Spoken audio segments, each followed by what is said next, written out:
Ahora sí me escuchas. Hola, hola, hola.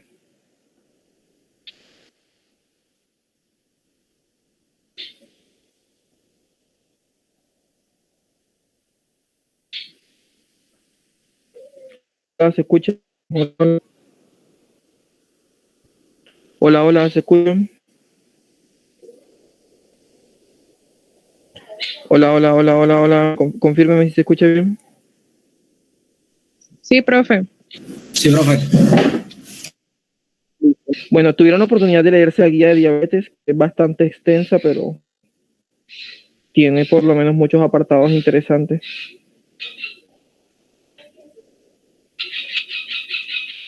De mi parte no, profe.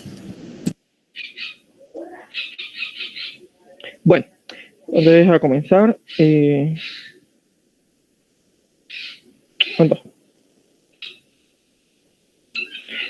Muchachos, entonces encontraron manera para poder grabar la clase.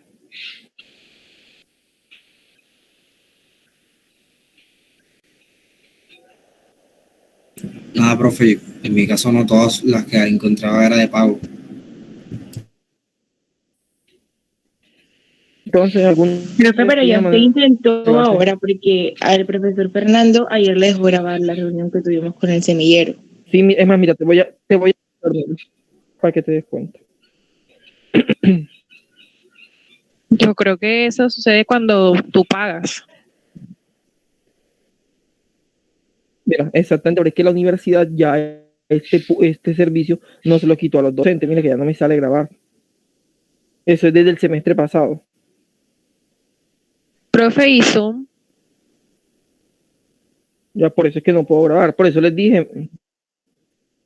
Pero sume el detalle es que, ¿cómo es que se llama? Tengo que. Dale, Edith, te lo agradezco. Pero entonces lo grabas por dónde, por aquí mismo.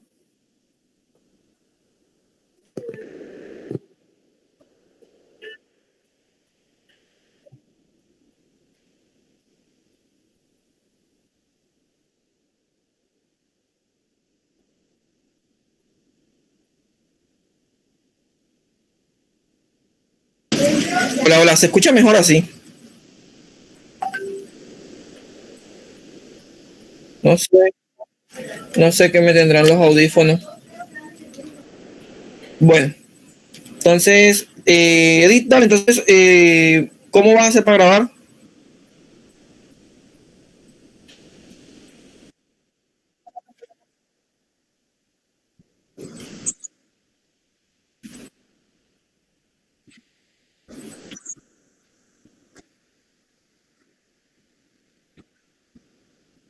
Dale, entonces, avísame entonces cuando ya comiences a...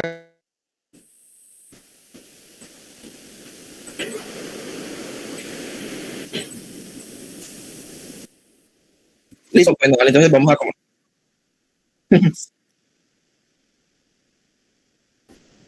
Profe, se escucha Bien. ¿Me entrecortado. confirman si se ve la pantalla? Es que debe ser el internet.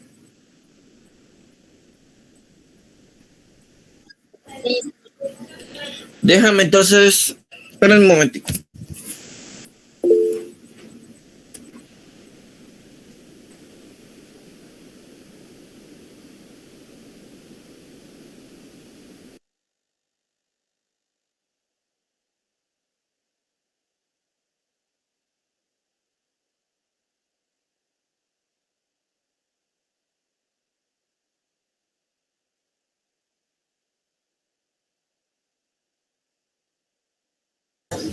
Hola, hola, hola, ¿me escuchan mejor?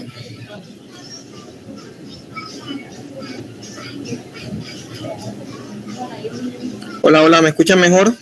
Sí, sí, profe, se lo escucha. ¿Cómo? Bueno, si ahí déjeme acomodar entonces para comenzar.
Listo, pues. ¿Se escucha bien?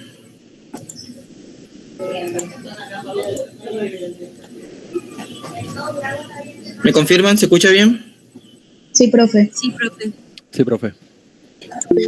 Bueno, dale. Entonces vamos a comenzar. Listo. Ahí se ve la presentación, ¿verdad? Bueno, el tema farmacoterapia en la diabetes mellitus. Esta vez vamos a trabajar este tema de extensa importancia y que repercute drásticamente. Creo que muchos se han dado cuenta cuando están en el hospital que hay bastantes pacientes diabéticos, así como los hipertensos. Entonces debemos conocer esto. Hablando. Bueno, entonces el contenido: clasificación de la diabetes, etapas de la diabetes mellitus, epidemiología, mortalidad de la diabetes mellitus, las diferentes clasificaciones: diabetes mellitus tipo 1, liberación de insulina, cetoacidosis diabética, diabetes mellitus tipo 2, factores de riesgo de la diabetes mellitus, educación al paciente, tratamiento no farmacológico, tratamiento farmacológico y complicaciones de la diabetes. Pues por obvias razones no vamos a dar todos los temas del día de hoy, pero vamos a dar al menos un inicio. Estas son las guías que hay actualmente para el manejo de la diabetes. La guía de la ADA, que es la que les entregué, que es la de diabetes americana, está en inglés, esta la renuevan anualmente. Y esta es la guía de la Sociedad Latinoamericana de Diabetes. Esta no se las entregué igual, pero igual yo se las voy a montar. Entonces, esta sí está en español, pero el detalle es que está un poco menos actualizada, del 2019. De todas formas, con cualquier guía se pueden manejar, solamente que esta es un poco más actualizada y tiene algunas otras informaciones adicionales que les puede servir. Así que ya por eso fue que le envié mejor esta. Esta la actualiza anualmente. Bueno, entonces en este sentido vamos a ver un poco acerca de la clasificación de la diabetes con base precisamente en la guía de la ADA. La diabetes podrá ser clasificada en 4 tipos. Diabetes tipo 1, la cual es un tipo de diabetes que se caracteriza por una destrucción de las células beta de forma autoinmune. Esto genera que nuestro páncreas no pueda liberar la suficiente insulina y por tal motivo tener un descontrol de nuestros niveles de azúcar. Tenemos también la diabetes tipo 2. Ahora yo voy por partecito, ya solamente aquí es una clasificación. Tenemos la diabetes tipo 2, la cual tenemos una pérdida de las células beta del páncreas, que son las que encargadas de secretar la insulina. Y esto a su vez va acompañado con un estado conocido como resistencia a la insulina. O sea que aparte de que no tenemos insulina, la poca insulina tampoco funciona, porque nuestro cuerpo rechaza la función de esa insulina. Eso se conoce como resistencia a la insulina.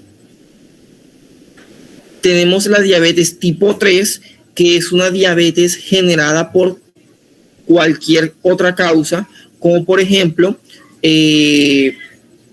relacionada por VIH, por fármacos como los glucocorticoides, una diabetes monogénica, una diabetes neonatal, ¿sí? O sea, por diferentes, factores, por ejemplo, un trasplante de órganos. Si fijan bien, hay muchos factores. Entonces la dejan como diabetes generada por otras causas, ¿sí? Y tenemos la 4ª clasificación, que es la diabetes mellitus gestacional, que así como teníamos la etapa de la preeclampsia, acá también tenemos un estado de diabetes durante el estado de embarazo y que también se presenta en el 2º o 3er trimestre del embarazo, ¿sí? Digamos que la guía de la LAD nos da no como unos tipos de diabetes, sino como unas subclasificaciones aparte que no son tan comunes, pero igual se puede presentar. Por ejemplo, la diabetes tipo MODY, tuvimos uno en el hospital no hace mucho, el cual es una combinación entre diabetes tipo 1 y diabetes tipo 2. Precisamente se presenta en pacientes jóvenes, pero tiene, digamos, una sintomatología digamos que su expresión es similar a una diabetes tipo 2. No es, digamos, caracterizado porque la persona sea obesa, pero sí es una persona que tiene resistencia a la insulina, tiene algunos factores de riesgo que les voy a mostrar más adelante. Entonces tiene un poco de uno y un poco del otro. Hay otros casos que de pronto son como alteraciones que pudieran llevar a esos extremos, por ejemplo, estados de resistencia a la insulina tipo A, pancreatitis o alteraciones del páncreas que pudieran conllevar a generar una diabetes. El uso de glucocorticoides, algunas infecciones virales como el citomegalovirus, algunos síndromes autoinmunes como el síndrome de Down, síndrome de Turner, pueden conllevar a un estado de diabetes. Entonces, digamos que estas son algunas causas un poco, digamos, bastante complejas que pudieran llegar a un estado de diabetes. No las más básicas, sino un poco más a fondo. Entonces, ahí tenemos unas clasificaciones y unas causas un poco más complejas para llegar a padecer de cualquiera de estas diabetes.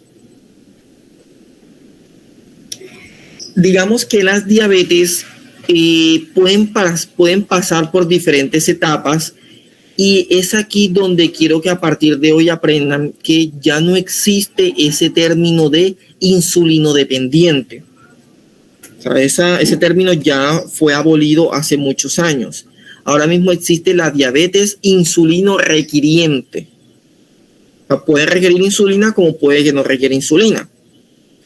Y miren aquí precisamente en la tablita, lo lógico es que todas las personas estén en la etapa de normoglicemia. Es decir, tener unos niveles de glucosa en sangre óptimos.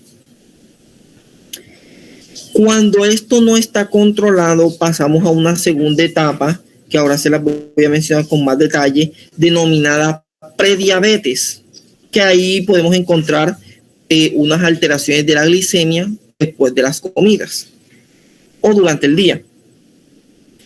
Y luego pasamos a las etapas ya donde se elevan los niveles de glicemia en sangre durante el día. Entonces, muchos de los tipos de diabetes puede que no requieran insulina para poder controlarle la diabetes. Si se fija bien, la diabetes tipo 1 sí requiere usar insulina, por eso no se queda ahí. Pero la diabetes tipo 2 no requiere usar insulina. ¿Sí? O sea, tú puedes controlar la diabetes tipo 2 con tratamiento oral. Pero existen situaciones donde te obliga ya a utilizar insulina para poder controlarla. Por eso queda acá dentro del cuadrito de insulino requiriente para control. O sea, no necesitas usar la insulina obligatoriamente, sino únicamente para poder controlarlo. Y de eso hablaremos cuando entremos al tratamiento. Asimismo, los otros tipos de diabetes no necesariamente requieren insulina, pero podemos utilizarla o podríamos utilizarla para poder controlarla. Muy diferente a la diabetes tipo 1, que sí requiere insulina para sobrevivir. O sea, los demás medicamentos no van a funcionar en la diabetes tipo 1. Únicamente funciona la insulina. ¿Sí? Para que sepan la clasificación en cuanto al uso de insulina, que ya ese término de insulino dependiente ya desapareció. Ahora está insulino requiriente para control e insulino requiriente para sobrevivir. Y esto se lo puedo preguntar. ¿Cuáles son las clasificaciones de la diabetes con base en el uso de la insulina? Insulino requiriente para control e insulino requiriente para sobrevivir. Ahora, ¿cómo caracterizaríamos los pacientes de acuerdo al tipo de diabetes? Tenemos, mira, este ejemplo número 1, un adulto obeso cuya diabetes se diagnostica a los 35 años y que al comienzo se trató con una dieta y antidiabéticos orales, pero actualmente ha perdido peso y está requiriendo insulina para obtener glicemias adecuadas. Entonces, esto es un paciente con una diabetes tipo 2, pero que no se le pudo controlar su diabetes con los antidiabéticos orales. Y como es así, ya le toca utilizar insulina, pero para poder controlarlo. O sea, no es que esté obligado a utilizar insulina desde un instante, porque el manejo en los diabetes tipo 2 se inicia con los antidiabéticos orales.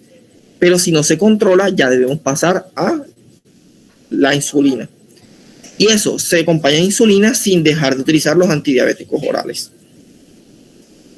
Muy diferente al ejemplo número 2, que es un joven de 22 años con una diabetes de 2 años de evolución, o sea que desde los 20 ya tiene diabetes, quien nunca ha sido obeso. Y es una característica particular de la diabetes tipo 1, que no genera personas obesas, sino que la persona suele tener contextura delgada. Actualmente tiene glicemias inadecuadas y a pesar de dosis altas de una sulfoniluria, que es uno de los antidiabéticos orales que hablaremos más adelante, aún no se le presenta cetosis. En este caso, esta es una diabetes tipo 1 que no va a ser controlada obviamente con antidiabéticos orales, sino que debe utilizar insulina obligatoriamente para que ahí sí se le pueda controlar. Ahora, normalmente las diabetes tipo 1 se caracterizan por ser diabetes, como les dije, que se presentan en jóvenes, pero para saber si es diabetes tipo 1 o diabetes tipo 2 hay que hacer unos exámenes inmunológicos y se deben de pedir anticuerpos específicos para esta diabetes. Además de que la clínica también es un poco diferente. Miren que no, la diabetes tipo 1 las personas suelen ser de contextura delgada, en cambio la diabetes tipo 2 suele ser de contextura mucho más obesa.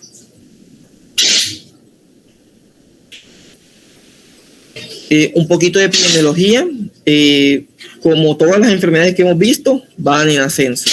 Y miren, en países inclusive que tienen una alta formación, miren cómo va en ascenso. Entonces, este es un problema que está en todo el mundo. Disculpen, este es un problema que está en todo el mundo. Siguen, no estamos exentos. En Estados Unidos, ahí también está. Pero en cambio, miren acá, de pronto, Uzbekistán, China, de pronto su alimentación, como son alimentaciones con baja cantidad de azúcar, quizá no sus niveles de diabetes o su epidemiología en diabetes no es muy alta. Y ese es diabetes tipo 1. Para la diabetes tipo 2, miren acá, esta es la epidemiología, incluso aquí en Latinoamérica, donde más nos corresponde. Esto era de la guía ALAB, o sea que hasta el 2019 así estaba la epidemiología, siendo uno de los países con mayor cantidad de diabetes tipo 2, en este caso México, seguido, inclusive Brasil, más bien, Brasil seguido de México. Otros países con alta cantidad de diabetes, podemos decir también que hayamos nosotros en tercero, o sea que somos prácticamente el tercer país con mayor cantidad o con mayor frecuencia de diabetes tipo 2 de aquí de Latinoamérica. Entonces, esto es algo serio. Muy diferente de pronto a, miren, Uruguay o, Guyana Francesa también por el hecho de que son pocas personas las que viven ahí. Pero, por ejemplo, Uruguay, Panamá o de pronto la misma Costa Rica tiene bajos niveles de diabetes. De pronto, pues sus programas de control son más estrictos, las alimentaciones de pronto sean diferentes, pero para nuestro caso estamos bastante mal. Así que esto nos toca comenzar a trabajar para poder mejorar esas cifras. Y precisamente, miren, estas son las mortalidades por enfermedades cardiovasculares en pacientes con diabetes tipo 1. Miren, por ejemplo, hace énfasis a los pacientes con diabetes tipo 1, digamos que muerte por cualquier causa, muertes por diabetes tipo 1, muertes por enfermedades coronarias y hospitalización por cualquier enfermedad cardiovascular. ¿Qué nos está indicando esto? Que a pesar de todo, a pesar de que hay un aumento en los niveles o en las cantidades de diabéticos, pues están muriendo mucho menos las personas por enfermedades cardiovasculares. ¿Por qué creerían ustedes que sucede esto?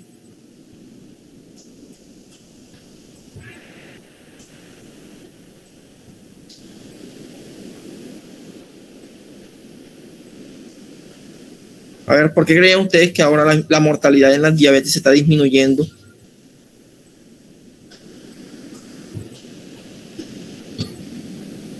Quizá porque era más fácil diagnosticarla y tratarla. Así es, también. Tenemos más fácil el acceso a las insulinas. Es más fácil, los nuevos controles con las insulinas, digamos que se ha facilitado y mejorado el acceso a la medicación. No puedo decir que las tecnologías también, bueno, aunque esté en Estados Unidos, allá pues utilizan unas tecnologías también adicionales como las bombas de insulina, cosa que aquí no lo tenemos. Entonces eso también facilitaría a estar administrando más frecuentemente los antidiabéticos orales, la insulina, perdón, y los controles estrictos de riesgo cardiovascular y todas las medidas que toca tener presente que hemos visto en riesgo cardiovascular desde que comenzamos. Entonces, digamos que todos esos estrictos controles pues se han evidenciado epidemiológicamente. Y de pronto antes, cuando no existía inclusive la insulina, pues las personas se morían y no había más nada que hacer. Así que bueno, es un gran impacto el haber de pronto desarrollado esta molécula y poco a poco ha venido mejorando todavía. Y miren, para la diabetes tipo 2 también viene en descenso cualquier causa de muerte, muertes cardiovasculares, muertes por enfermedad cardiovascular y hospitalización por enfermedad cardiovascular. Aunque son mayores en la diabetes tipo 2 que en la diabetes tipo 1, pero igual forma también viene en descenso con los nuevos antidiabéticos orales, el control estricto del riesgo cardiovascular, el uso concomitante de los nuevos antidiabéticos orales con las insulinas, las gamas nuevas que existen de insulina. Entonces, todos esos factores se han visto evidenciados y aquí pues lo podemos ver.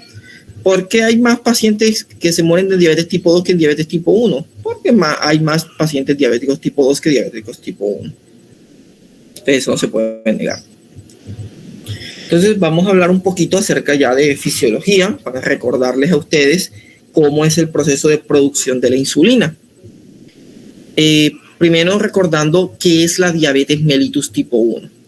La diabetes mellitus tipo 1 se considera como una diabetes o como una enfermedad crónica, ¿sí? Como hemos visto en los demás estados de salud, pero que esta enfermedad crónica es a su vez una enfermedad mediada por nuestro sistema inmune.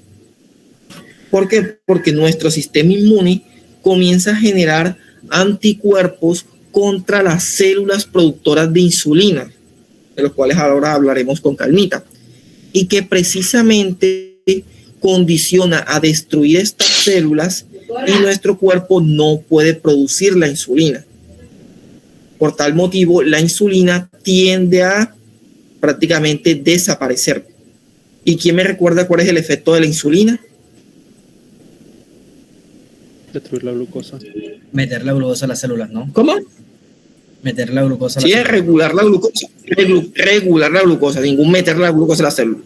Regular la glucosa o regular los niveles de azúcar en sangre. ¿Sí? Así que si no tenemos insulina en nuestra sangre, vamos a llevar a un estado conocido como hiperglicemia o hiperglucemia, que precisamente es una elevación de los niveles de glucosa en sangre por encima de unos valores específicos. Entonces, resulta y pasa que nuestro páncreas, que es el órgano encargado de precisamente producir la insulina, contiene varios tipos de células. Contiene las células alfa, las células beta, las células delta, las células gamma y las células F. Las células alfa se encargan de producir el glucagón y el proglucagón. ¿Quién sabe? Esto es una hormona. ¿Alguien sabe para qué sirve esta hormona? Hace lo contrario que la insulina. Así es, exactamente. Se encarga de generar precisamente hiperglucemia o aumentar los niveles de glucosa en sangre. Entonces, precisamente esta es la hormona contrarreguladora de la insulina.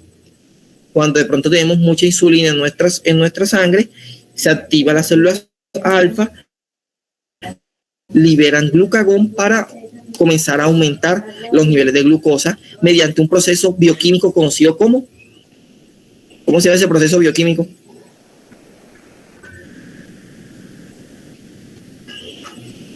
Repita la pregunta, por favor. ¿Cómo se llama ese proceso bioquímico en el cual se aumentan los niveles de glucosa por cualquier método? Gluconogénesis. Así es, gluconeogénesis. En este caso, el glucagón toma el glucógeno y lo transforma en glucosa. Por eso aumenta los niveles de glucosa. Gluconeogénesis. No, al fin están siquiera respondiendo una, ¿vale? Bueno, luego pasamos a las células beta, que esta libera varias sustancias. Uno, la insulina, que precisamente se encargaría de, en este caso, metabolizar la glucosa. Tenemos el péptido C, que en este caso este péptido C nos ayudaría en el proceso de digestión, del cual hablaremos un poquito más cuando estemos dando gastropatías. Miren, así como el glucagón, se me olvidó aquí decirle, en las células alfa, el glucagón también sale con un precursor que se conoce como proglucagón. Así como teníamos la liberación del péptido natriurético auricular o PNB, que también se liberaba junto con su precursor, el pro-BNP, aquí liberamos glucagón y proglucagón. Y las células beta liberan insulina y proinsulina. Así como también en la tiroides, que se liberaba T3 y T4, para que precisamente la T4 se transformara en T3. Entonces acá liberamos un mediador que es la proinsulina, que después se puede transformar en insulina como tal. Y otra proteína llamada la amilina. Aquí en este caso lo que más nos importa es la insulina y la proinsulina. Incluso miren, esta precisamente es la estructura de la insulina, una estructura compuesta por 51 aminoácidos divididos en dos cadenas. Esta que es la cadena alfa y esta que es la cadena beta. Y dentro de ella se encuentra el péptido C. Pero esta alfa y esta beta son las que hacen el efecto de la insulina. Y miren que es una unión de varios aminoácidos. O sea, ¿cómo se llama la unión de varios aminoácidos? La proteína. Proteína. Antes de llegar a la proteína. Antes de llegar a las proteínas, ¿cómo se llaman? Péptidos. Péptidos, exactamente. Los péptidos son la unión de varios aminoácidos y el conjunto de péptidos forman las proteínas. ¿Sí? Tenemos también las células delta, que liberan una hormona llamada la somatostatina.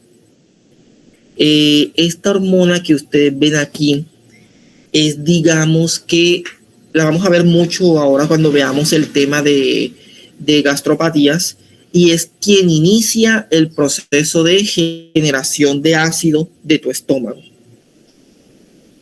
Entonces miren que para que tú puedas producir el ácido, el páncreas tiene que intervenir. Y asimismo el páncreas tiene otra sustancia que es otras células, que son las células G, que liberan la hormona que precisamente va a regular la producción de ácido, que es la gastrina. Solamente que en este caso quien inicia todo el proceso es la somatostatina, y la gastrina es quien regula ese proceso ya directamente en el estómago. Entonces estas dos hormonas las veremos muy bien ahora cuando veamos el proceso de elaboración del ácido. Y tenemos las células F, que liberan una sustancia conocida como polipéptidos pancreáticos, que precisamente ayudan en el proceso de regulación de todo el bolo alimenticio. Entonces, dándonos un adelanto cuando veamos sistema digestivo, que todo el proceso o muchos de los procesos que se regulan allá es mediado inicialmente desde el páncreas. O sea que el páncreas, aparte de ser un órgano endocrino, también es un órgano digestivo. ¿Sí? Bien, entonces, si habíamos dicho entonces que en la diabetes mellitus tipo 1 hay una destrucción de las células beta precisamente por nuestro sistema inmune, no vamos a liberar la insulina. Entonces digamos que esta diabetes tipo 1 pasa por unas etapas, como se pueden ver aquí. Digamos que las personas pueden tener una predisposición genética. Esa predisposición genética inicialmente puede que... ¿Y eso qué fue? Esa predisposición genética puede que siempre perdure, pero nunca se exprese. Cuando ya llega a expresarse, viene nuestro sistema inmune y comienza a atacar a las células beta y los niveles de células beta tienden a disminuir. Pero puede que esa disminución de esas células beta no sea clínicamente manifestable. O sea, el paciente puede tener unos niveles normales de insulina, unos niveles controlados de glucosa. Pero luego pasamos a otra etapa donde ya hay una pérdida de insulina, ¿sí? Pero aún se siguen manteniendo unos buenos niveles de glucosa. Luego pasamos a otra etapa donde, aparte de tener bajos niveles de insulina, ya tenemos unos altos niveles de glucosa. Y finalmente, la última etapa, ya no hay presencia de insulina ni de péptido C. Entonces, esa es la etapa, digamos, fisiopatológica por la cual progresa una diabetes mellitus tipo 1. Profe, usted disculpe, ¿puede repetir esas etapas por las cuales progresa la diabetes? Si quieres, yo te lo voy a volver a explicar ahora nuevamente con otra imagen, pero dale, te lo voy a volver a explicar aquí. Nosotros, digamos que nuestro organismo elabora nuestras células beta. Pero entonces la persona tiene la predisposición genética a desarrollar la diabetes mellitus tipo 1. Ponle tú que tiene el factor de riesgo porque en su familia ha habido diabéticos, ¿sí? Entonces tienes los genes que te conllevan a manifestar la diabetes tipo 1. Durante muchos años tú vas a estar sin ningún inconveniente como si no tuvieras nada. Luego entras, a medida en que va pasando la edad, vas a entrar en una segunda etapa donde precisamente ya tu organismo comienza a desarrollar los anticuerpos contra las células beta. ¿Sí? Comienza a atacarlo. Pero no hay ninguna manifestación. Digamos que eso puede perdurar durante muchos años en los cuales tus células beta comienzan a ser atacadas y tú no manifiestas nada. Luego pasas a otra etapa donde ya el daño que se ha generado a las células beta ya comienza a manifestarse en una pérdida en la liberación de insulina. Pero digamos que esa pérdida en la liberación de insulina aún no ha conllevado a que te altere los niveles de glucosa. O sea, seguimos manteniendo unos niveles de glucosa todavía idóneos. De pronto la cantidad de insulina que todavía tú liberas es suficiente para poder regularte. Luego entras a otra etapa donde ya precisamente, aparte de perder las células beta, pierdes la capacidad de liberar insulina, ya se presenta unos niveles de hiperglicemia, ¿sí? Incluso todavía podemos detectar, ya no insulina en sangre, pero podemos detectar péptido C, o sea, la cadena de péptido C todavía podemos detectarla en sangre, pero la de insulina ya no podemos detectarla. Ya hay hiperglicemias, o sea que ya está clínicamente manifestado. Y la última etapa, donde en definitiva las células beta están ya completamente anuladas, ya no tenemos en sangre insulina y ya no tenemos en sangre ni siquiera péptido C. Y por obvias razones, estados de hiperglicemia completamente marcados. Esas son las etapas de una diabetes tipo 1. ¿Sí? ¿Queda claro las etapas? Sí, profe. Listo. Entonces, ahora el punto es, ¿y cómo entonces se hace o hace nuestro organismo para liberar la insulina? Entonces, primeramente, todo es relativo. Primeramente vamos a explicarles cómo funciona la insulina y luego pasaríamos a cómo se produce. Aunque los dije que primero es cómo se produce y después cómo se libera. No importa. En este caso, hay que recordar que digamos que nuestro páncreas, acá, es donde liberan precisamente esa insulina, la cual pues va a transportar esa insulina alrededor de todo el cuerpo y precisamente va a ayudar a los diferentes órganos en sus funciones para poder regular los niveles de azúcar y pues darnos la energía que necesitamos. El punto está en, pero ¿y cómo funciona la insulina? La insulina es una hormona que actúa sobre sus propios receptores. Como aquí lo ven, es un receptor que tiene una subunidad extracelular y una subunidad intracelular. La subunidad alfa, que es la extracelular, y la subunidad beta, que es intracelular. ¿Sí?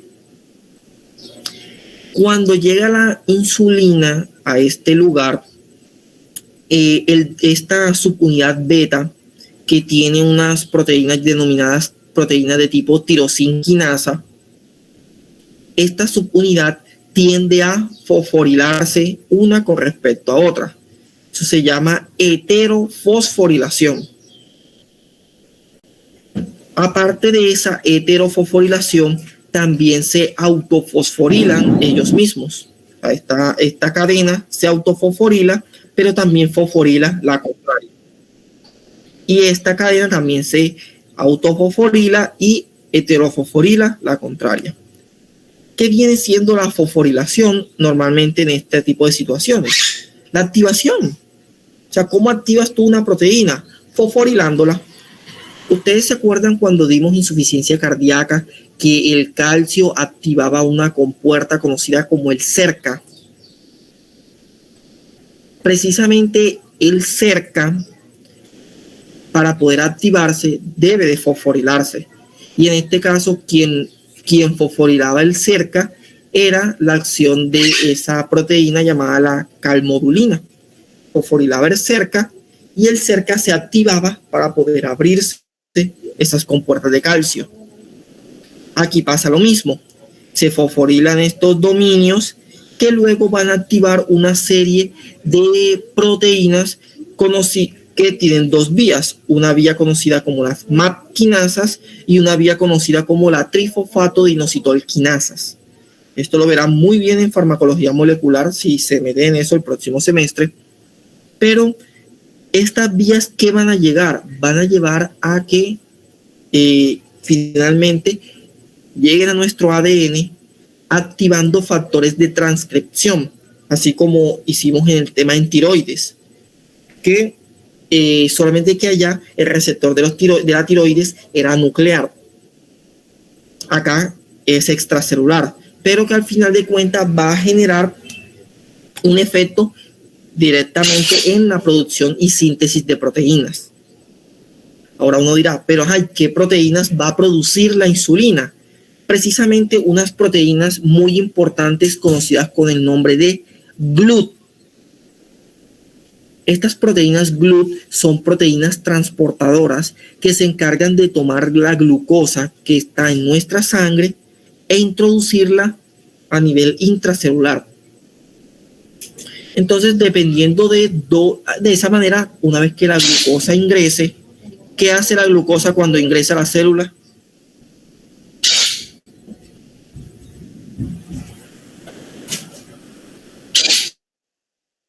¿Quién me recuerda? ¿Qué hace la glucosa cuando ingresa a la célula? Se rompe glucólisis. ¿Cómo? Glucólisis, ¿no? Pero antes de eso... ¿Y cómo lo hace? ¿Mediante qué proceso? Ajá, estoy diciendo la glucólisis, no. Creo que te volaste un pequeño pasito, ¿no? El ciclo de Krebs. Obvio, profe. Pues. El ciclo de Krebs. ¿Y dónde se elabora el ciclo de Krebs? En la mitocondria. En la mitocondria. Entonces, para que Estamos en listo. Así es. Mira que esto es pura bioquímica. Pero entonces, nunca nos habían dicho cómo ingresar la glucosa. Solamente nos dicen, la glucosa entra y hace el ciclo de Krebs en la mitocondria. La glucosa va a ingresar mediante estas proteínas cotransportadoras conocidas como GLUT, que son producidas cuando la insulina activa los factores de transcripción y dan a la producción de estas proteínas. Entonces, de esa manera es como la insulina actúa y como la glucosa ingresa a las células. Ahora, estas proteínas GLUT existen de diferentes tipos porque cada una se encuentra en un tejido diferente. Tenemos la GLUT1 que se encuentra en todos los tejidos como tal y eso incluye los glóbulos rojos y el cerebro. Tenemos el GLUT2 que se encuentra en el páncreas, en el hígado, en los riñones y el intestino. Más haciendo énfasis al páncreas. Tenemos el GLUT3 que se localiza en el cerebro y en la placenta. Por eso es que cuando una persona tiene una deficiencia de glucosa, uno de los síntomas que se presentan, ¿cuál es? Cuando hay hipoglicemias, ¿cuál es uno de los síntomas característicos? Somnolencia, ¿no? Y debilidad. Somnolencia, debilidad, cansancio. ¿Por qué? Porque nuestro cerebro no está recibiendo glucosa. ¿Por qué? Porque sus receptores GLUT están ahí viendo un chispero y la glucosa no está ingresando.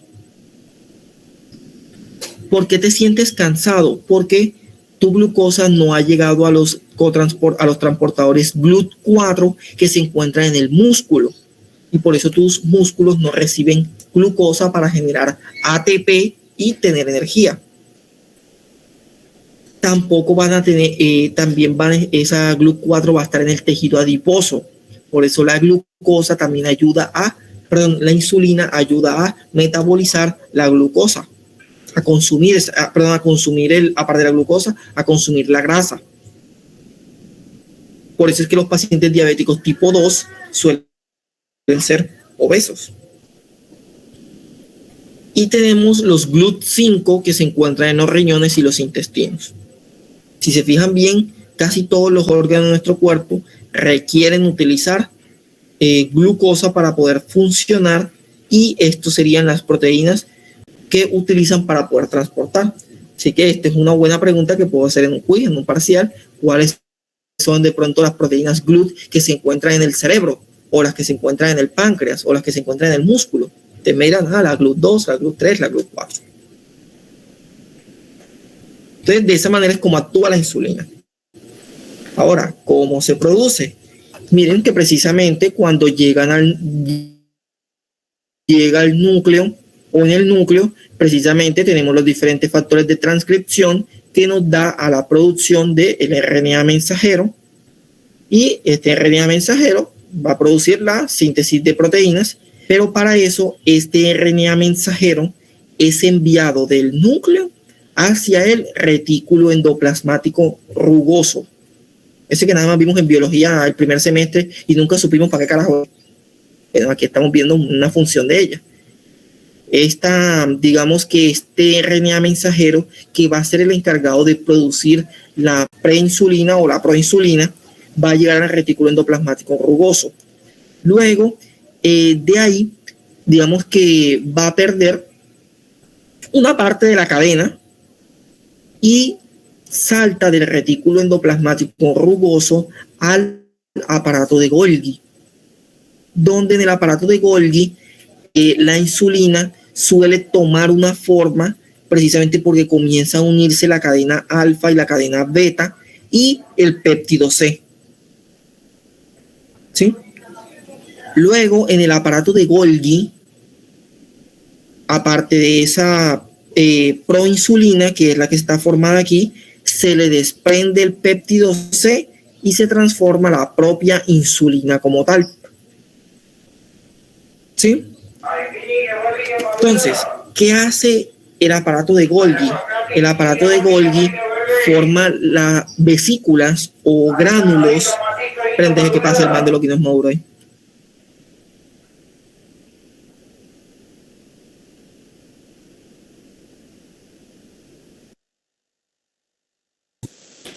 Esta parálisis es bastante importante y es similar a cómo se liberan los neurotransmisores en nuestras neuronas.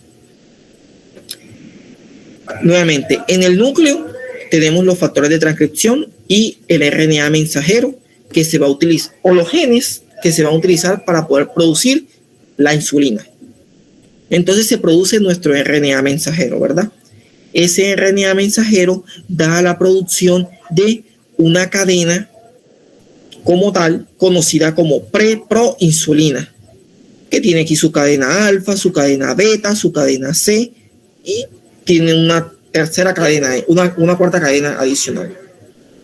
Esta preproinsulina llega al retículo endoplasmático rugoso, pierde esta señal y pasa después a una cadena un poco más corta. Esa cadena más corta que se conoce como preproinsulina, ¿sí?, pasa al aparato de Golgi. En el aparato de Golgi, esa preproinsulina, porque digamos que se llama así como preproinsulina, es como un precursor de la insulina, porque contiene esta señal. Es un precursor del precursor de insulina. Por eso se llama preproinsulina.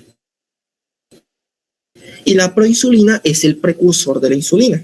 Entonces, cuando llega al aparato de Golgi, se forma la proinsulina cuando hace la formación, así como la vimos acá, miren, de la cadena alfa, la cadena beta y el péptido C. Aquí tenemos la proinsulina. Luego esa proinsulina pierde ese péptido C y se transforma en la insulina. Aquí tenemos la insulina bien bonita, ¿sí? Entonces, el aparato de Golgi, para poder liberar la insulina a nuestro cuerpo, forma gránulos o vesículas, como lo quieran llamar, que van a encapsular esa insulina y la van a tener en pequeños granulitos que van a ser transportadas digamos, a la membrana celular y ahí la libera, ¿sí? Cuando esa insulina es capturada en esos gránulos, digamos que en esos gránulos no solamente yo voy a tener insulina, sino que también voy a tener proinsulina y también voy a tener una pequeña parte de péptido C. O sea que tengo todo esto. Todo esto es encapsulado en el aparato de Golgi. Durante ese proceso de encapsulación, la insulina aún no está completa. Tenemos la insulina, pero ¿qué pasa? Que esa insulina no tiene la estructura adecuada para poder ser afín a el receptor de insulina. Y para eso, a la insulina se le adiciona unas moléculas de zinc para formar una estructura hexamérica conocida como dedos de zinc, en la cual esa estructura hexamérica ya tiene precisamente la afinidad contra sus propios receptores. De esa forma, cuando la insulina se libere por los gránulos, va a llegar fácilmente a su receptor y genera su efecto como tal. De esta manera es como se produce y se libera la insulina. Y miren, aquí repasamos un poquito de biología celular de primer semestre. ¿Dudas hasta el momento del efecto y la liberación de insulina? Por esto voy a cambiar enseguida mejor. Liberación y efecto de insulina. Entonces, ¿dudas de la liberación y el efecto de la insulina? Sí, una pregunta, profe, que no entendí algo correspondiente al del anterior. Las GLUT son transportadores que son promovidos ¿qué? Por la insulina. Sí, la insulina genera al final la producción o la síntesis de proteínas, que son estas. Recuerda que yo te dije que todas las hormonas dan a la producción o la síntesis de proteínas. En este caso, las proteínas que produce la insulina son los GLUT. ¿Qué más? Su nombre es de glucosa o transportador de glucosa. Entiendo, o sea que estos son los que yo decía que son los que meten la glucosa a la célula. Así es, estos son. Me parece que cuando ya entendí muchos procesos ya a partir de eso. Dale, profe, gracias. Dale, pues todo bien.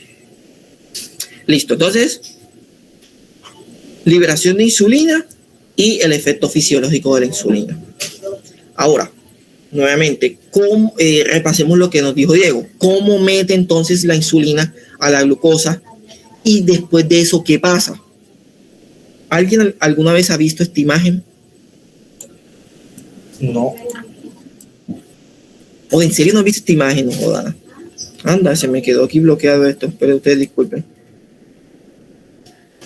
Digo que se me quedó bloqueado esto acá. Nada, profe, los profesores del colegio son un poco anticuados. ¿Cuál colegio? ¿Cuál colegio? Eso yo lo vi en el colegio. Joda, estoy firme porque yo no lo vi en el colegio. No, este es otra. Pero eso era, creo que sí. Sí. Bueno. Ahí vamos. ¿Alguien más que haya visto esta imagen, que sepa qué significa esta imagen?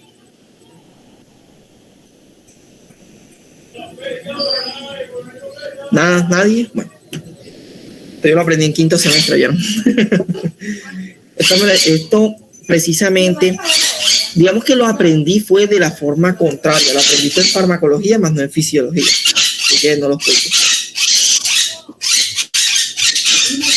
La cotorra, después me digo que la cotorra me tiene un culo bulla ahí. Bien. Entonces, esta como tal es la célula beta.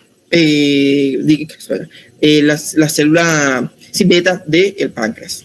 O vamos a denominar, si quieres, cualquier otra célula del cuerpo donde vaya a ingresar glucosa. ¿Les parece? Es la beta o la célula muscular o cualquiera. No importa. Lo importante es que sea una célula que necesita glucosa. Entonces, si nuestro cuerpo o nuestras células tienen las proteínas GLUT, que son estas que ves aquí, entonces dependerá de cuál célula sea para tener GLUT2, GLUT3, GLUT4, GLUT5, GLUT1. Así será cuál sería la proteína. Este GLUT ingresa la glucosa y esa glucosa va a llegar a la mitocondria, ¿verdad? Hace el famoso ciclo de los ácidos tricarboxílicos o el ciclo Krebs. ¿Sí o qué? Y recuérdenme, ¿cuántos ATP y ADP se producen? En el ciclo de Krebs, creo que 2. Ajá. ¿Dos qué? Dos ATP. ¿Y cuántos ADP? Un ADP creo que es. Así es, 2 ATP y 1 ADP. Entonces, cuando se produce este ATP y este ADP, esas sustancias energizantes bloquean unos canales de potasio que son sensibles al ATP. Estos canales de potasio no suelen ser los canales de potasio que yo les expliqué en el potencial de acción. ¿Vieron? Son otros canales de potasio que también ingresan potasio a la célula. Pero estos canales de potasio son muy sensibles al cambio de ATP. Entonces, si hay niveles elevados de ATP en nuestra célula, el canal de potasio tiende a cerrarse. ¿Qué pasa? Que cuando se cierra el canal de potasio, automáticamente el canal de calcio, que ese sí es el canal de calcio que yo les expliqué a ustedes, ese canal de calcio que es sensible al voltaje. ¿Cómo así? Recuerden que el potasio genera un cambio de voltaje porque tiene una carga positiva. Pero si ya no ingresa esa carga positiva, el voltaje va a tender a tornarse de carga negativa, ¿verdad? Entonces, ¿cómo hace la membrana para equilibrar esa carga? Deja abrir el canal de calcio para poder regular esas cargas. Por eso este canal de calcio es sensible al voltaje. Cualquier cambio en el voltaje producido por una alteración en los niveles de potasio puede abrirse o puede cerrarse. ¿Sí? Entonces, el ciclo es: ingresa la glucosa, llega a la mitocondria, hace el ciclo de Krebs, genera el ATP. El ATP bloquea los canales de potasio sensibles al ATP. el canal de potasio abre el canal de calcio sensible al voltaje. Luego ese calcio ingresa, y recuerden cuando yo les dije allá en insuficiencia cardíaca, ¿hacia dónde va a llegar el calcio? Hacia el retículo sarcoplásmico. ¿Hacia dónde? En insuficiencia cardíaca. Ajá. Cuando entraba ese calcio, ¿hacia dónde? ¿Ese calcio llegaba a dónde? Yo recuerdo ¿Al qué? que mencionaba el retículo sarcoplásmico, pero eso era en el proceso de... Así es, míralo. Retículo endoplasmático o retículo sarcoplásmico. ¿El proceso de qué? de la contracción de la miocina y la actina. Así es. Pero entonces, ¿qué pasa? Que aquí en las células beta no vamos a tener actina y miocina. Podemos tener otras proteínas, pero que estas proteínas también van a funcionar con la misma, van a tener la misma función, y es unificar, en este caso, las vesículas que contienen la insulina con la membrana celular. ¿Sí? Entonces, el calcio lo que haría es, así como les dije, como una especie de calcio calmodulina, unificaría las proteínas que se encuentran en las vesículas con la membrana para que fácilmente esa vesícula pueda llegar a la membrana y liberar la insulina y la proinsulina y el péptido C. Mira, estas son las proteínas que ustedes ven aquí. Que por ejemplo en el cerebro, en las neuronas, se llaman sintaxinas y sinaptotacminas. Entonces depende de la célula, por eso no les digo el nombre específico de las proteínas, porque son dependiendo de la célula.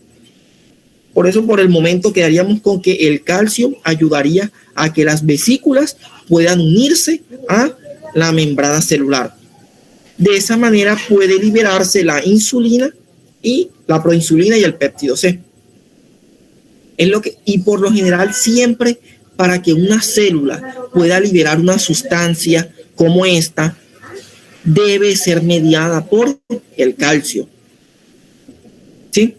Casi siempre el calcio es quien regula todo esto porque se encarga de unificar las proteínas que se encuentran en las vesículas con la membrana citoplasmática. De esa manera es como la insulina sale a flote y luego nuevamente va a producir la proteína GLUT y se repite el ciclo. ¿Queda clarito esto o todavía ahí está un poquito enredadito?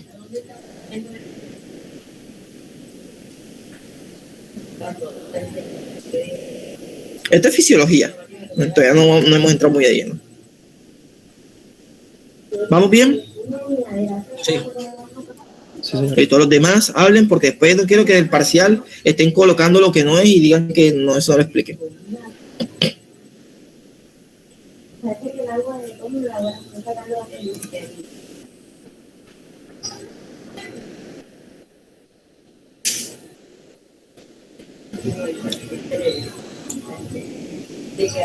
Adriana, ¿vamos bien? Sí, profe. Listo. Dana, ¿todo claro? Sí, profe. Bien. Hola Fiorella, ¿cómo vas? Hola, profe. Bien. Ya, se liberó la insulina. ¿Cómo es que se llama? Se produjo la insulina, hizo su efecto y se liberó la insulina. Ok, déjenme. Ahora sí. Nuevamente, se produjo la insulina, se liberó la insulina y en este caso, produjo la insulina, hizo el efecto de la insulina y se liberó la insulina. Tendría que cambiar los nombres, pero bueno. Es más, voy a cambiar el nombre para que no se confunda. ¿Qué sería? ¿No? Liberación, no, que es producción de insulina. No, síntesis de insulina. Liberación de insulina, no, efecto de insulina.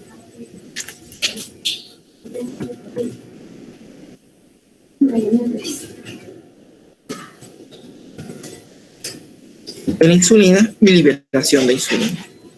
Con eso creo que queda más clarito todo el proceso de la insulina. Acá está precisamente todo el efecto completo de el mecanismo de acción de la insulina. Estos son los receptores. Miren, esta es la vía de la trifosfato inositol-quinasa. ¿Sí? Acá precisamente da la producción, en este caso, de los GLUT que se encuentran acá. Sí, que al final de cuentas, dependiendo de dónde se encuentre el GLUT, así será la que se vaya, dependiendo del tejido, así será el GLUT que se va a producir. Pero miren ustedes todas las vías, todas las proteínas que deben ser fosforiladas para poder producir nuestros famosos GLUT.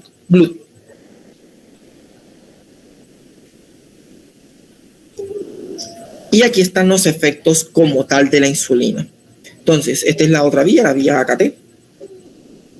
Dependiendo las proteínas que se utilicen, así serán los efectos que se produzcan. Entonces, ¿cuáles son los efectos? En el hígado disminuye la producción de glucosa. Aumenta la utilización de la glucosa.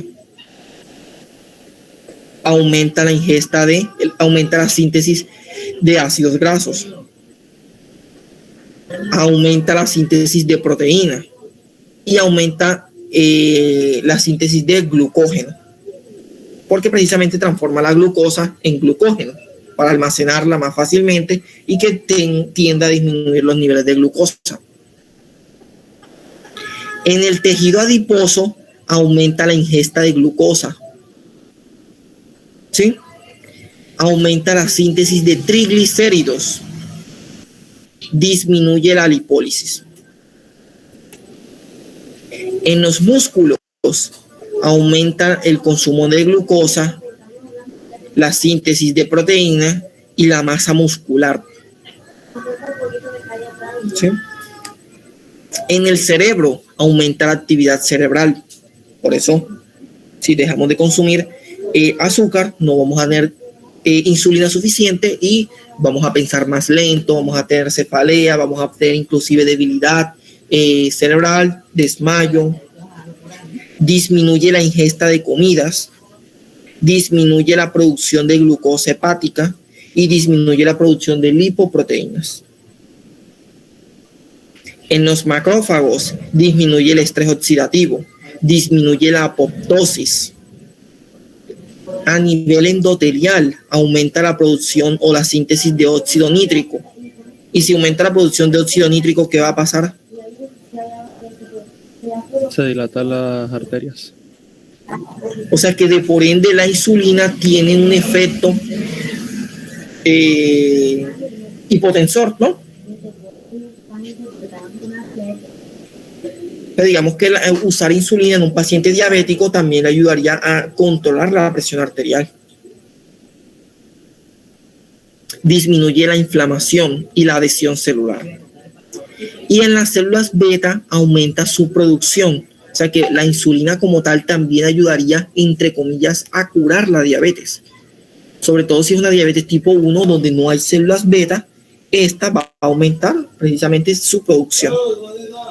Va a disminuir la apoptosis y disminuye la diferenciación celular.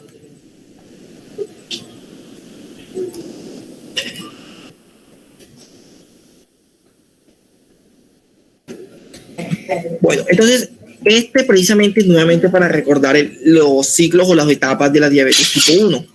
Miren, resulta y pasa que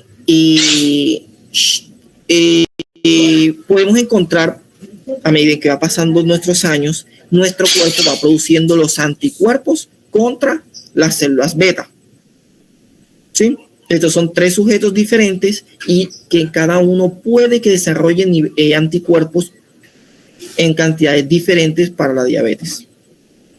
O sea que no necesariamente todas las personas van a desarrollar la misma cantidad de anticuerpos contra las células beta.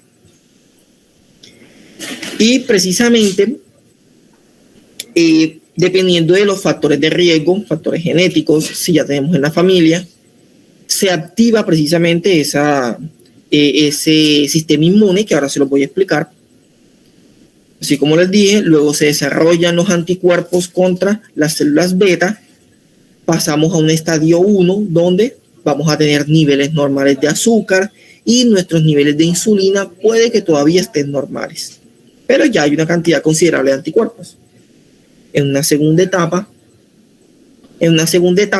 ya vamos a tener una cantidad de anticuerpos suficientemente adecuada como para que ya haya alteraciones de los niveles de azúcar. En la etapa 3 es más o menos cuando ya descubren que la persona tiene diabetes tipo 1, porque ya hay manifestación clínica.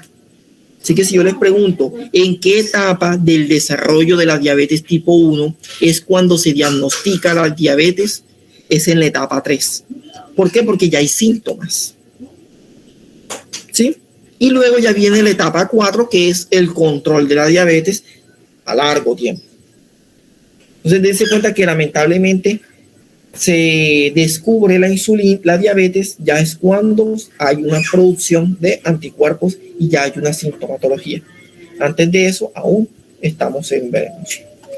Ahora, ¿cómo se producen los anticuerpos contra las células beta? En este caso, iniciamos, así como en las reacciones de hipersensibilidad, tenemos una célula presentadora de antígenos, que esta célula presentadora de antígenos digamos que manda la señal a los linfocitos TCD4.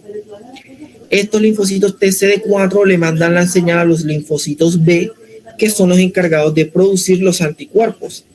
Anticuerpos directamente contra las células de las células pancreáticas que liberan la insulina. El otro mecanismo, una vez que las células presentadoras de antígeno le mandan la señal al linfocitos TCD4, este a su vez llama a los linfocitos TCD8 que directamente atacan los islotes pancreáticos. O puede que estas células presentadoras de antígeno actúen llamando directamente a las células T reguladores y estas como tal también ayudarían incluso a frenar el efecto de los linfocitos TCD8, o sea, porque aparte de dañarlo, también ayuda a controlarlo. Pero, lamentablemente, ya cuando quiere ayudarlo, ya todo el daño está hecho. Por el momento, los CD4, los linfocitos B liberando los anticuerpos y los linfocitos TCD8. Y recordemos que los linfocitos TCD4, así como los linfocitos B, llaman al resto de la serie blanca como los neutrófilos, macrófilos y los natural killers, que son quienes terminan de devastar las células beta y dejando en nada el páncreas para que no pueda producir la insulina. Casi siempre, casi todos los procesos inflamatorios son el mismo proceso. Célula presentadora de antígeno, linfocito T, linfocito B y llama el resto de células blancas que son los que atacan.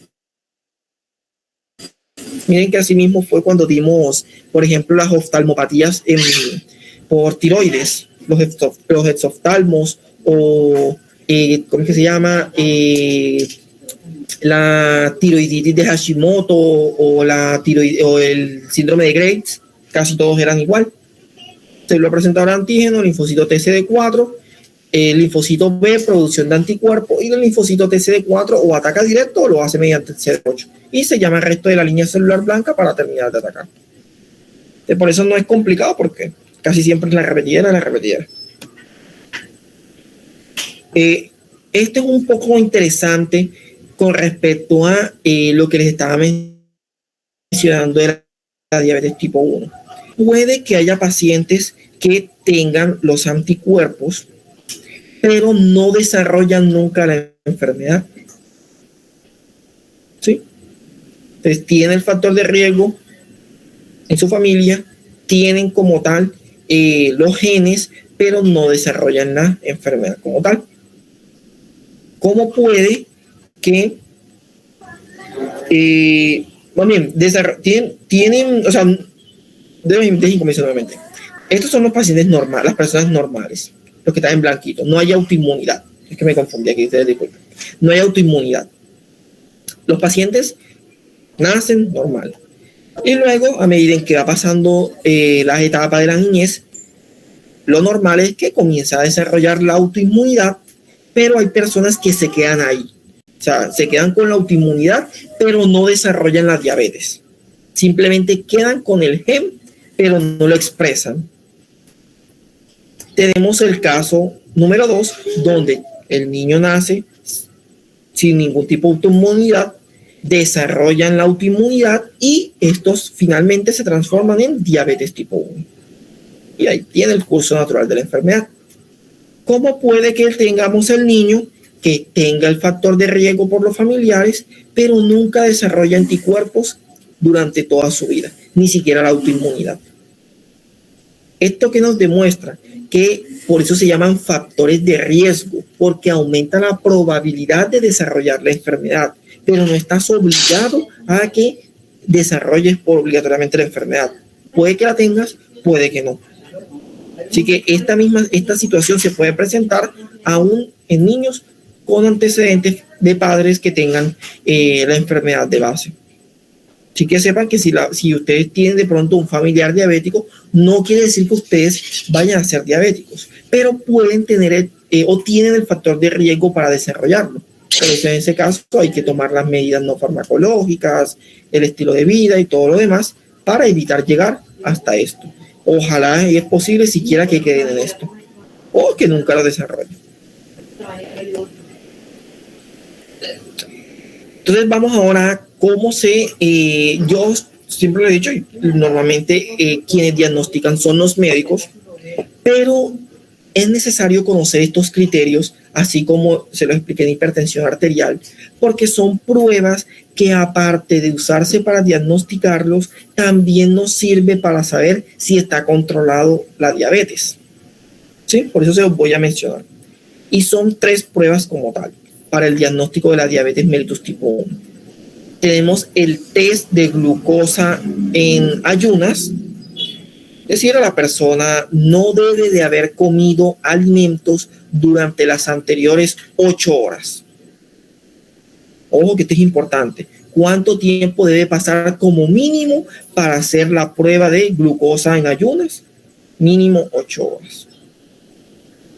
A esa persona se le saca su tubito de sangre y se dice que se puede considerar diabético si los niveles de azúcar están por encima de 120, están igual o mayor a 120 gramos sobre decilitros o 7 milimol por litro. Pero como aquí usamos el sistema de 126 miligramos sobre decilitro, este es el que más utilizamos.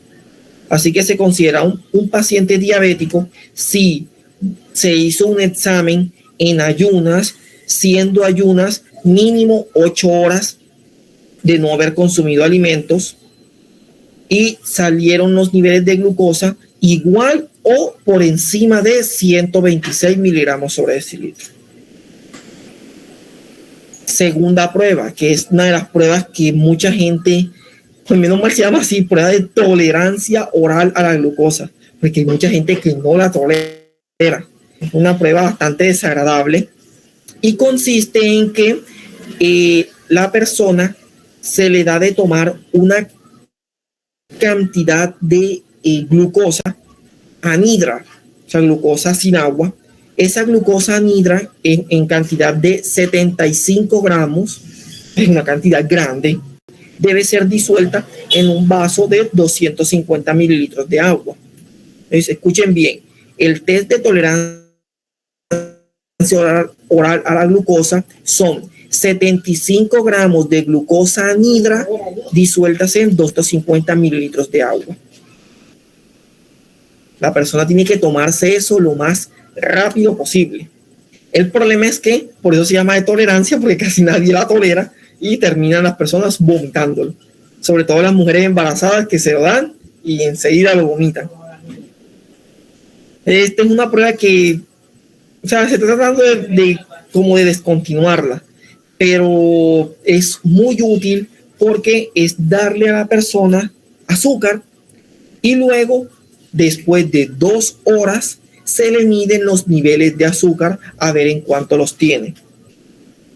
Si esa persona después de 2 horas, ojo, después de 2 horas de haber de haberse administrado los 75 gramos de azúcar, tiene una glicemia igual o mayor a 200, esa es una persona diabética. ¿Vieron? Si a la prueba de tolerancia oral a la glucosa, que son 75 gramos de azúcar disuelta en un vaso de 250 mililitros de agua, después de 2 horas, tiene unos niveles de glucemia igual o por encima de 200 miligramos sobre decilitro, esa persona es diabética.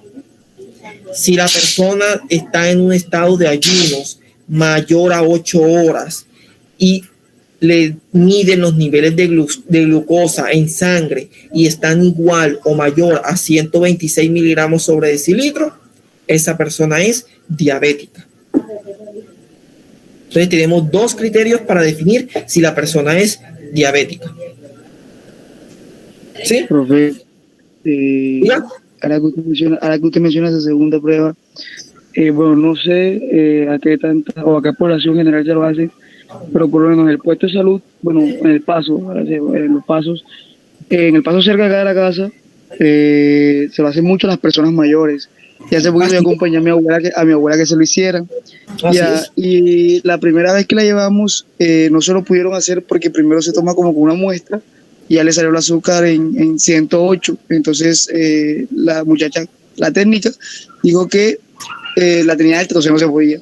En la segunda sí se puede hacer, y cuando llamamos los resultados al doctor, él dijo que sí tenía diabetes, pero que, bueno, no dijo que tenía diabetes, él dijo algo así como prediabetes, ya, porque él me explicó que si fuera salido en 140, fuera sido normal, pero salió un poquito arriba de eso, salió en 150 y algo, pero no llegó, o sea, a 200 no llegó, bueno, salió en 150 y algo, entonces explíqueme eso de... Pero ese 150 y algo es en ayunas.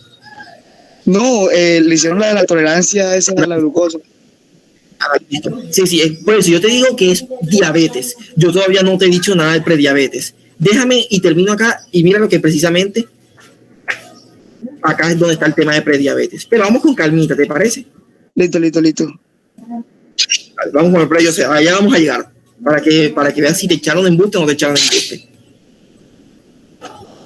Bueno, entonces, y tenemos la tercera prueba, y esta es la más importante de todas. Ahora, ¿por qué se le hicieron a tu abuela? Porque digamos que la guía de la ADA, digamos que tiene unos criterios que se denominan screening, o más bien, una etapa que se denomina screening. ¿Cómo así screening?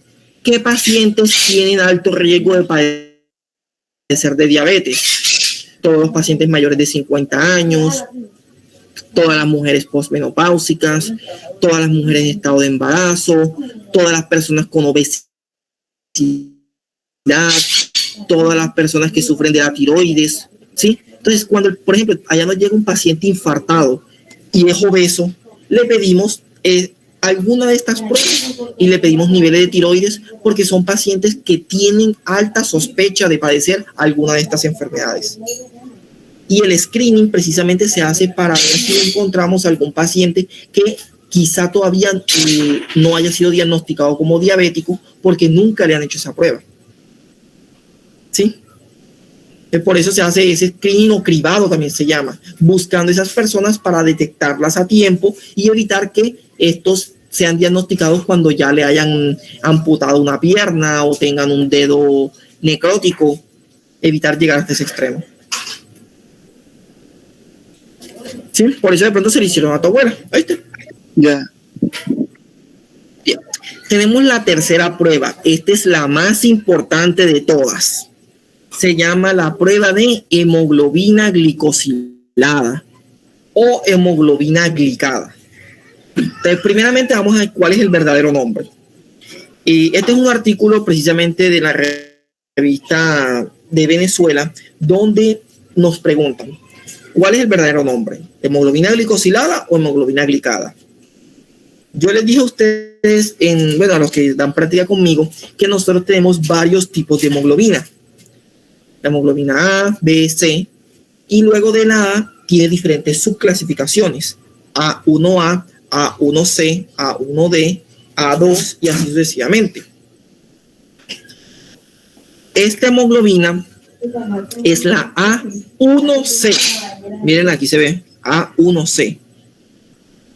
Y se caracteriza porque a ese hemoglobina se le pega la glucosa desde los últimos 3 meses que el paciente ha estado pues consumiendo alimento normal ya. Digamos que a esa hemoglobina tiene pegada la glicemia de la comida que has consumido de los últimos 3 meses. ¿Sí? Entonces, con esto, ¿para qué nos sirve? Para saber cómo ha sido el comportamiento de la glucosa en sangre durante los últimos 3 meses. Entonces, la pregunta es glicosilada o glicada? Resulta que ese proceso en el cual la glucosa se le pega a la hemoglobina se conoce como glicación. ¿Sí? El problema es que se ha vuelto como un poco ortodoxo ese término y así ha quedado en muchos lados. Hemoglobina glicosilada. Pero en sí el proceso no se conoce como glicosilación, se conoce como glicación. Por eso lo lógico es que la hemoglobina se denomine hemoglobina glicada, no hemoglobina glucosilada o glicosilada. ¿Oyeron? Así que si ustedes igual se van a dirigir a un personal médico, ustedes pueden decirlo perfectamente hemoglobina glicada, o si quieren decirle hemoglobina glicosilada, lo que ustedes quieran. El verdadero término es hemoglobina glicada. ¿Sí? Entonces, ¿cómo se hace esta prueba? También es en sangre, se toma la muestra, puede ser a cualquier hora, eso no se va a afectar. Siempre que la hemoglobina glicada no salga igual o por encima de 6.5%, esa persona es diabética. Entonces, esta es la tercera prueba. Si la hemoglobina glicosilada o glicada le sale por igual o por encima de 6.5%, es diabética. O si después de la prueba de tolerancia oral a la glucosa, en el cual se utilizan 75 gramos de glucosa anhidra disuelta en 250 de agua, se toma la glucemia 2 horas después y te sale igual o mayor a 200, es diabética. O que es 2 horas. Oye, miren, 2 horas posterior. O si en un estado de ayunos, siendo ayuno mínimo 8 horas de ingesta de comida, y nos salen los niveles de glucemia mayor o igual a 126 miligramos sobre decilitro, cualquiera de estos tres, de estas 3 pruebas, te da para entender que el paciente es diabético. Entonces, estas son las 3 pruebas fundamentales para el diagnóstico de la diabetes. Hay una cuarta prueba, pero digamos que uno por lo general prefiere mejor estas, porque a veces esas se puede ver alterado. De pronto la persona comió o está bajo tratamiento, y es que el paciente tenga los síntomas de la diabetes y en cualquier momento del día se le determinen los niveles de glucosa en sangre y esté mayor o igual a 200 miligramos sobre decilitro. ¿Sí? Pero ese no es la glucosa que se toma con el glucómetro, sino es glucosa directamente en sangre por prueba de laboratorio. ¿Oyeron? Entonces, mientras la persona tenga la sintomatología de la diabetes y tenga la glucosa en el día mayor o igual a 200, también se considera diabetes. En el hospital uno prefiere utilizar la prueba de hemoglobina glicosilada, porque mira que viene con una trascendencia de los últimos 3 meses. Entonces es como más fácil y más adecuado. Y ya, una vez que te dé eso alto, lo demás es cuento. Miren que dieron clínica conmigo, vimos hemoglobina glicada de hasta 14%. O sea, bastante elevadas. Entonces, ¿queda claro las pruebas para el diagnóstico de la diabetes?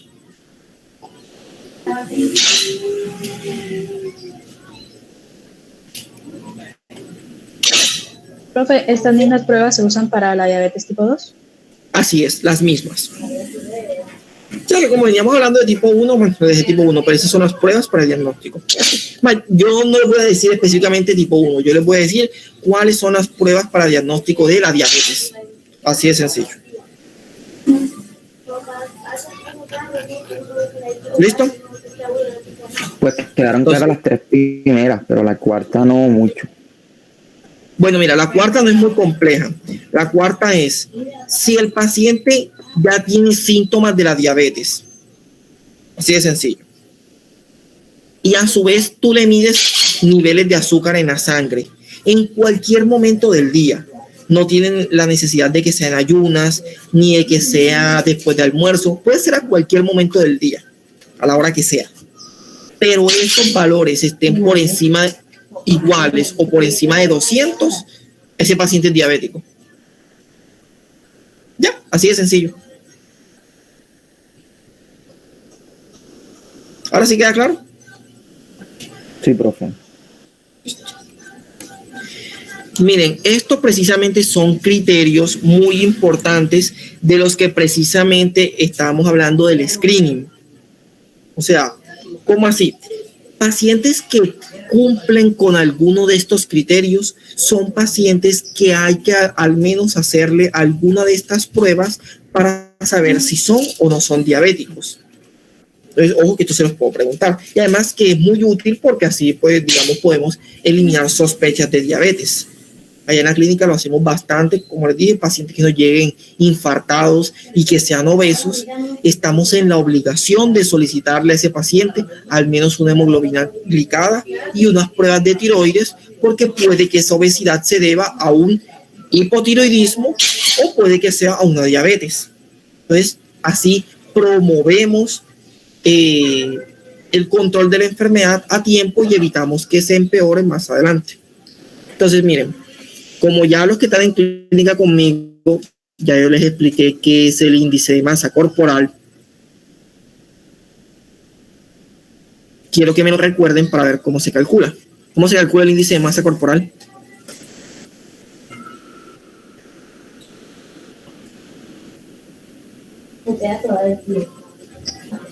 Ajá, no todos a la vez. El peso entre la estatura al cuadrado. Así es.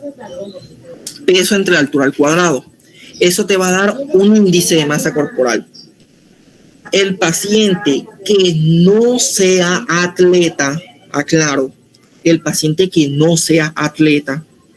¿Por qué? Porque el paciente atleta suele consumir altas cantidades de alimentos y puede que tenga una contextura bastante gruesa.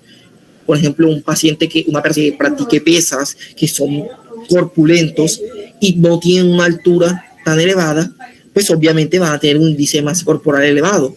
Pero es que ese índice de masa corporal no es por grasa, sino es por músculo. Así que esta prueba no se puede hacer en atletas. En cambio, la persona del común, que lo ves con esos gorditos, los conejitos, la pipa, a eso sí se les puede hacer. Entonces, el paciente adulto que tenga sobrepeso o tenga obesidad, es decir, un índice de masa corporal por encima de 25 kilos por metro cuadrado, es un paciente que hay que hacerle una prueba por lo menos de control de la diabetes. Mira lo que le dice, ¿eh? Porque es un paciente con alto riesgo de diabetes. ¿Sí? Hay algunas etnias o razas que condicionan a ser más predictores de diabetes. Los afroamericanos, los latinos. Si son personas que tienen un historial de enfermedad cardiovascular, hay que hacerle al menos una prueba de diabetes. O sea, como les dije, si tenemos un paciente que te llegue a la urgencia y nos llega infartado, aun si el paciente, ¿cómo que se llama? Hasta si el paciente no es obeso, toca siquiera medirle unas pruebas de diabetes, por si acaso tenemos el factor, porque podamos tener el factor de riesgo. Si hablamos de un paciente hipertenso, pero con hipertensión arterial por encima de 140, ¿esto es una hipertensión en qué estadio? Tipo 1. Exactamente, un paciente con hipertensión por encima del estadio 1, hay que pedirle al menos una prueba de diabetes, así sea en su vida. Una persona que nos llegue con hipercolesterolemia o hipertrigliceridemia, hay que pedirle una prueba de diabetes. Es decir, con triglicéridos por encima de 250 o un colesterol HDL por debajo de 35. Mujeres con síndrome de ovario poliquístico, ojo, no ovario poliquístico, síndrome de ovario poliquístico, que ese es diferente.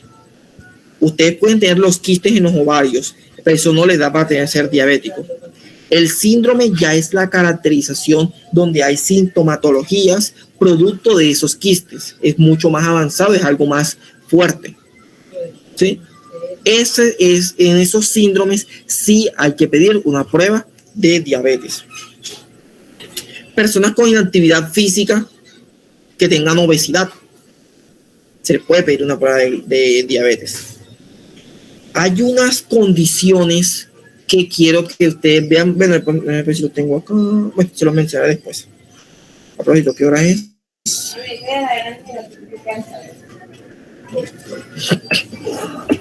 Hay unas condiciones que nos dan a entender de que puede ser diabético. Se la voy a mencionar si quieres más adelante, porque aquí no tengo las imágenes y quiero que la veamos con imagen. Entonces, una de las condiciones se llama acantosis nigricans. ¿Alguien sabe qué es eso? ¿O lo ha escuchado? Es como el oscurecimiento en ciertas zonas del cuerpo, sobre todo pliegues, como el cuello, por ejemplo. En los pliegues, así es. Yo creo que tengo unas imágenes, pero voy a adelantarme un poquito. Mira, aquí está. Oscurecimiento en las axilas, en el abdomen, en el cuello, en la parte de atrás. A veces hay personas que piensan que eso es mugre. No, no es que sea mugre. Ese es un oscurecimiento o hiperpigmentación que se presenta. Las personas que tengan estas hiperpigmentaciones hay que hacerles una prueba de diabetes o una prueba de glucosa. Y son pacientes con alto riesgo de resistencia a la insulina. Entonces, ustedes que de pronto puede que tengan algún familiar pendiente con eso. Ya pacientes que hayan sido diagnosticados como prediabéticos, toca estar constantemente haciéndole pruebas de diabetes. Todavía no les voy a decir cómo se considera prediabetes hasta llegar al tema. ¿Oyeron? Entonces vamos con calmita. Mujeres que han sido diagnosticadas con diabetes gestacional, o sea, que durante el embarazo pudieron manifestar el estado de diabetes, esas mujeres quedan con predisposición a ser diabéticas después del embarazo. Entonces toca estar midiendo sus niveles de su control de la diabetes, por lo menos siquiera anualmente. Pacientes mayores de 45 años, ¿sí? Pacientes con VIH. Ustedes se fijan bien, todos estos son criterios para estar a esas personas evaluando si tienen o no la presencia de una diabetes. Así que evalúense a ver si no están dentro de estos. Y luego vienen cuáles son los síntomas de la diabetes. Entonces, en el caso de la diabetes tipo 1, miren los síntomas. Los síntomas pueden ser una triada conocida como polidipsia. La persona le da abundante sed y es constantemente tomando agua. Entonces, también tiene polifagia, le da abundante hambre, come, mucha sed, hambre. Pero entonces no vayan a pensar que, o sea, porque aquí muchas personas pueden tener eso mismo. Pero también hay que darnos cuenta que vivimos en Barranquilla, una ciudad calurosa, de pronto estamos constantemente agitados por la universidad y eso está de aquí para allá, para acá, quemas muchas calorías y eso hace que tú tengas hambre. ¿Ya? Entonces hay condiciones que de pronto no se pueden confundir. Por ese abundante consumo de agua, la persona suele estar orinando constantemente. Incluso aquí hay un factor que puede hasta mojar la cama durante las noches. Poliuria, una incontinencia bárbara. Entonces la persona constantemente está orinando, e incluso hasta cuando no está consumiendo agua, también tiene una cantidad excesiva de orina. Entonces, esta es la triada de la diabetes: polifagia, polidipsia y poliuria. hay otros síntomas adicionales como el letargo, el cansancio. La persona se siente cansada durante todo el día a pesar de comer y se mantiene cansado, vive con sueño, vive fatigado, sí, duerme más que el carajo, parece un estudiante de farmacia de 7º semestre. Vive con visión borrosa, sí, igualito, vive con visión borrosa. Entonces, estos son otros síntomas adicionales de la diabetes tipo 1.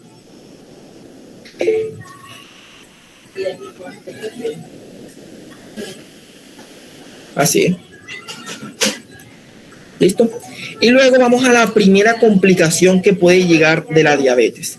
Pero si quieres hagamos una cosa, dejemos hasta ahí, porque quiero explicárselos con calmita lo que es cetoacidosis diabética, y esto me gustaría explicárselo personalmente. Y luego ahí sí pasaríamos a la diabetes tipo 2. ¿Les parece? Listo, profe. Sí, profe. Bueno, primeramente quiero preguntar algo. De los estudiantes del grupo 3,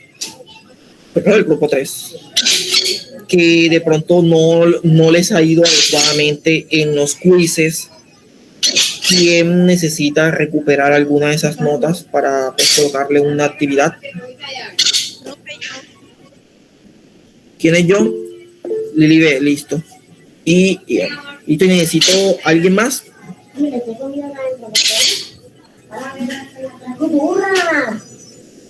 Yo, profe. Y Indira, listo. Entonces, ustedes tres se me quedan ahora para hablar sobre la actividad.